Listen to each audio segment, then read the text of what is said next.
yang bodoh seperti ini, yang karut seperti ini diajar pada anak-anak muda. Kononnya ilmu persilatan ini kebal, baca tu kebal, jampi ni kebal, karut, bercanggah dengan akidah. Indonesia, Melayu pun samalah, banyak ilmu dah. Pedang terbang, dulu orang katakan kerih terbang, ikut-ikut cara hantuah berlawan dengan Taming Sari tu. Konon dalam buku sejarah Melayu macam-macam ikut cerita orang silat di Indonesia dengan ilmu kebal, hebat. Tapi negara yang sekecil Belanda telah menawan negara yang sebesar Indonesia.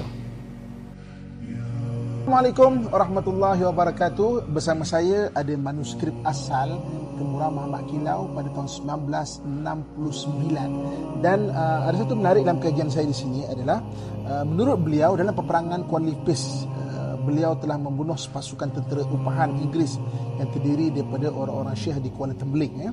Olehnya diterangkan dia hanya membebaskan seorang sahaja daripada tentera upahan Inggeris yang bernama Miru dan menyuruh dia menyampaikan berita kepada baginda Sultan Ahmad Shah bahawa dia telah melepaskan tentera-tentera itu. Perang itu dahsyat sekali katanya, dengan terharu dan menyambung Aki terpaksa menghadapi hujan peluru yang ditembak oleh tentera-tentera tersebut. Senjata itu sekarang katanya tidak ada dalam simpanannya. Menurutnya senjata Sundang itu sekarang ada tersembunyi dalam kawasan perkuburan Tuan Senik di Basrah, Kuantan. Jadi bersama saya ada beberapa barang kepunyaan pahlawan tanah Melayu kita ini, dan kita kaji dan kita tengok dalam universiti kita. Okey, saya baru dapat sebuah bengkong Mak Kilau. Jadi kita tengok sini memang bengkong untuk ikat perut lah, tangan.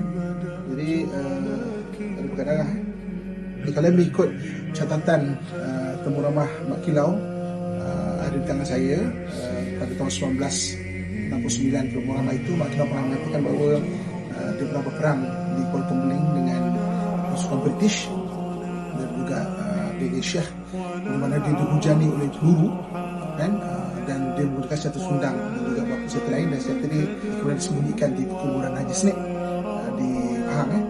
Jadi ini kita dapat salah satu bengkong dia.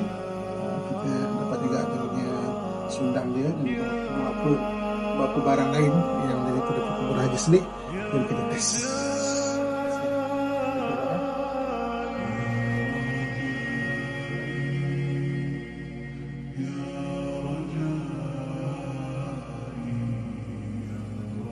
Nampaknya